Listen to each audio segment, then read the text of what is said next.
हाँ तो दोस्तों, मैं उम्मीद करता हूँ सभी लोग अच्छे होंगे। आज हम बैंक निफ्टी के बारे में बात करेंगे कि गुरुवार को बैंक निफ्टी में हमें क्या होता हुआ दिखाई दे सकता है। और वैसे आज की बात की जाए तो जैसा कि मैंने आपको कल बताया ही था, मार्केट में एक मेजर सपोर्ट बनता हुआ हमें दिखाई दे रहा है जो कि 50,610 के समथिंग का होगा। आज मार्केट ओपन हुआ। ओपन होने के बाद उसने अगली 5 मिनट के कैंडल में ही 50,610 को क्रॉस किया। और जो मैंने आपको टारगेट्स बताए थे कि 50,445 के समथिंग हमारा फर्स्ट टारगेट होगा। हमें पुट की तरफ तभी बैठना है जब 50,610 को क्रॉस करे, और उसने क्रॉस भी किया और अपना टारगेट जो अपना फर्स्ट टारगेट लिया था उसको हिट भी किया है। तो ऐसे आपको मेजर सपोर्ट और रेजिस्टेंस ध्यान में रखते हुए ट्रेड करने हैं। उम्मीद करता हूँ अगर आपने कल की वीडियो देखी होगी तो आपने जरूर आज प्रॉफिट किया होगा। और बात की जाए लास्ट टाइम की, तो जैसा कि मार्केट में अब मूवमेंट देखने को मिला। मार्केट सुबह से ही नेगेटिव था, लेकिन मार्केट 2:30 के समथिंग हमें यहाँ पर अच्छे पॉजिटिव वे में दिखाई दिया, और मार्केट आज 117 पॉइंट अंक की गिरावट के साथ बैंक निफ्टी बंद हुआ है। अगर बात की जाए कल की, कल क्या होता हमें दिखाई दे सकता है, तो इसके बारे में चर्चा करते हैं। ठीक, जैसा कि भी मार्केट 50,685 पर बंद हुआ है, तो हमारे लिए वही सेम रेजिस्टेंस होगा। रेजिस्टेंस हमारा जो होगा वो 50,840 होगा। अगर बैंक निफ्टी कल कोस्ट टू कोस्ट ओपन होता है तो हमें 50,840 ब्रेक होने का वेट करना है। 50,840 जब ब्रेक होता है तो हमारे लिए कॉल्स की पोजीशन बनती हुई हमें दिखाई देगी, जिसके फर्स्ट टारगेट हमें लेकर चलना है 51,025 का। ये हमारा फर्स्ट टारगेट होगा, जो कि एक अच्छा मूवमेंट हमें कैप्चर करता हुआ दिखाई देगा। समथिंग 200 पॉइंट के समथिंग हमें यहाँ पर देखने को ट्रेड में कॉल की साइड मिल सकते हैं। और वहीं बात की जाए, अगर कोस्ट टू कोस्ट ओपन होने के बाद मार्केट में गिरावट देखने को मिलती है, तो सेम वही 50,610 का जो ये मेजर सपोर्ट है, जैसे ही इसको ब्रेक करता है तो हमें पुट की पोजीशन में बैठना है। और इसके लिए हमारा जो फर्स्ट टारगेट होगा वह होगा 50,442। 50,442 जो हमारा ये सपोर्ट है, ये हमारा फर्स्ट टारगेट होगा। और इसके बाद भी अगर हमें गिरावट देखने को मिलती है तो हमारा जो सेकंड टारगेट होगा वो होगा 50,150। वैसे आज जो कि मैंने कल सेकंड टारगेट बताया था 50,150 रहेगा हमारा पुट की साइड, ये वाला। यह यहाँ पर मार्केट ने 50,442 को क्रॉस होने के बाद हमें फेक ब्रेकआउट देखने को मिले हैं। जैसे कि ये फर्स्ट जो हमारा ब्रेकआउट था ये यहाँ पर हुआ था, ये देखने को मिला है। और भी काफी ब्रेक ऐसे थे जो हमें देखने को यहाँ पर मिले हैं। जैसे कि ये फेक ब्रेकआउट, इसमें कोई ट्रैप्ड हुआ होगा तो उसका एसएल जरूर हिट हुआ होगा। तो इन बातों का हमें ध्यान रखना है, और डबल कंफर्मेशन के बाद ही हमें मार्केट में पोजीशन लेनी है। वो कैसे, मैं आपको बताता हूँ। देखिएगा, अगर आप इंडिकेटर्स का यूज करते हैं तो हो सकता है कि आपकी एक्यूरेसी बहुत अच्छी जा रही हो। कैसे कि आज जो था मार्केट जब ओपन हुआ, एक मिनट रुकिएगा सर। आज हमारा बैंक निफ्टी 9:15 पर ओपन हुआ। उसने जैसे ही हमें ब्रेकआउट दिया, हमें इनिशियल टारगेट्स देखने को मिले, लेकिन इसके बाद मार्केट में मोमेंटम नहीं था। और इसका पता हमें कैसे करना है कि हमें एग्जैक्ट एक अच्छा ट्रेड मिलने को है, तो हम ईएमए जो इंडिकेटर है उसका यूज कर सकते हैं, जिसमें अपन दो ईएमए लेंगे। इसमें जो फर्स्ट ईएमए हमारा रहेगा वो 7 ईएमए 7 का करना है, उसका लेंथ रहेगा उसको 7 करना है अपन को। जैसा कि ये लेंथ है इसको 7 करके रखना है, और जो सेकंड ईएमए रहेगा उसका जो लेंथ है वो 21 लेकर चलना है। यहाँ पर 21 चेंज कर दीजिएगा, आपको वो 9 होगा पर उसको आपको चेंज करना पड़ेगा। ठीक है, जो 7 ईएमए की लाइन रहेगी वो कैंडल्स के करीब होगी, जबकि जो सेकंड लाइन है वो कैंडल्स से दूर होगी। तो हमें हमेशा क्या करना है, हम बाइंग या फिर सेलिंग पोजीशन तभी बनानी है जब 7 ईएमए की लाइन 21 ईएमए की लाइन को ब्रेक करे। जैसा कि यहाँ पर ब्रेक हुआ, पर ये एक बीच में था तो इसका कोई मतलब नहीं था, और यहाँ पर भी इसका कोई मतलब नहीं था।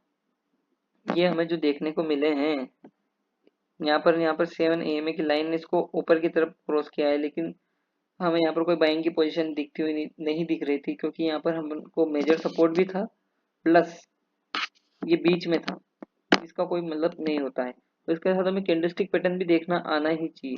जैसा कि अभी लास्ट में आपको कैंडलस्टिक पैटर्न का ज्ञान हो, तो ये जो हमारा जो पैटर्न बनता हो हमें दिखाई दिया है, ये एक बियरिश हरामी कैंडलस्टिक पैटर्न है जो कि एक बुलिश पैटर्न है।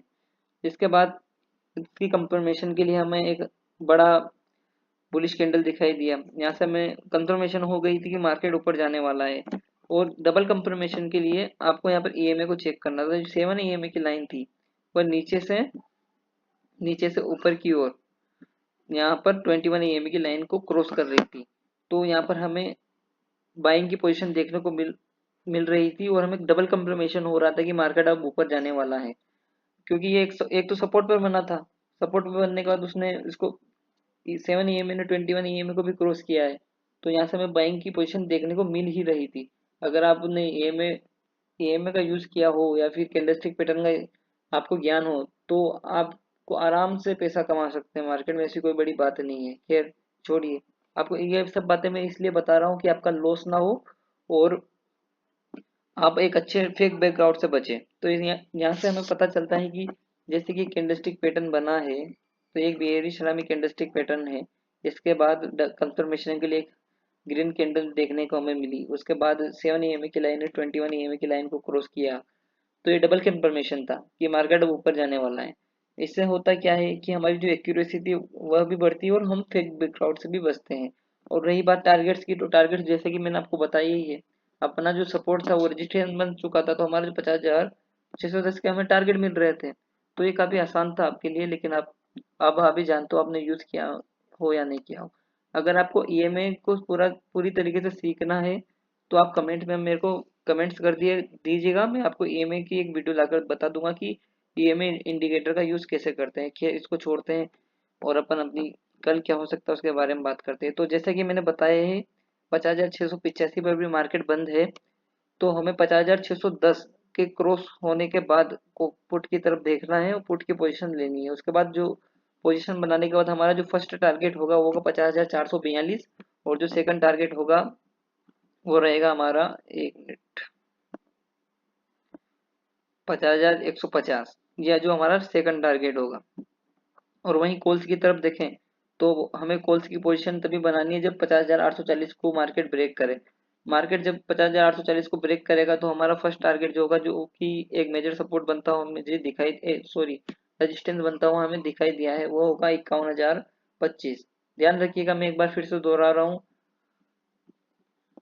50,840 ब्रेक होने के बाद हमारा कॉल्स की तरफ मूवमेंट देखने को हमें बैंक निफ्टी में मिल सकता है, जिसमें हमारा फर्स्ट टारगेट होगा 51,025 और सेकंड टारगेट होगा वो बहुत बड़ा है, 51,370।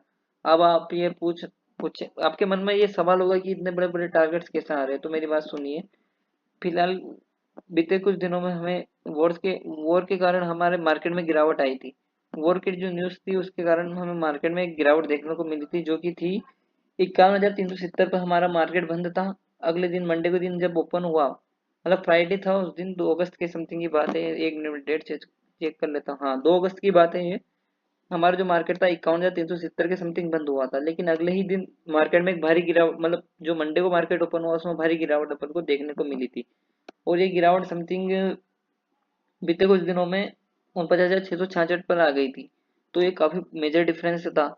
अब इसको मार्केट गैप फिलअप, मार्केट की स्ट्रेटेजी में हमेशा यही रहती है कि मार्केट को जो हो चुका है उसमें जो गैप था उसको फिल करना होता है। तो मार्केट में अभी भी ये गैप बचा हुआ है, आपने ध्यान दिया हो तो मार्केट अभी 51,025 पर हाई मारा है, लेकिन ये जो अभी भी गैप है ना, इसको फिल नहीं किया है, तो इसको फिल करने के पूरे चांसेस हैं। मैं 2 दिन से बोल रहा हूँ कि ये फिलअप होगा और जरूर होगा, जल्दी होगा, ये एक ही दिन में हमें फिलअप होता हुआ दिखाई देगा। तो अभी मार्केट 50,685 पे सस्टेंस कर रहा है, तो ध्यान रखना कि कॉल्स की पोजीशन हमें 50,840 के बाद देखनी है। और इसके बाद हमें जो टारगेट है 51,000, ये 51,025 के टारगेट को फर्स्ट रखना है, और सेकंड जो मेजर टारगेट मेरा रहेगा वो रहेगा 51,370 के समथिंग रहेगा। ठीक है।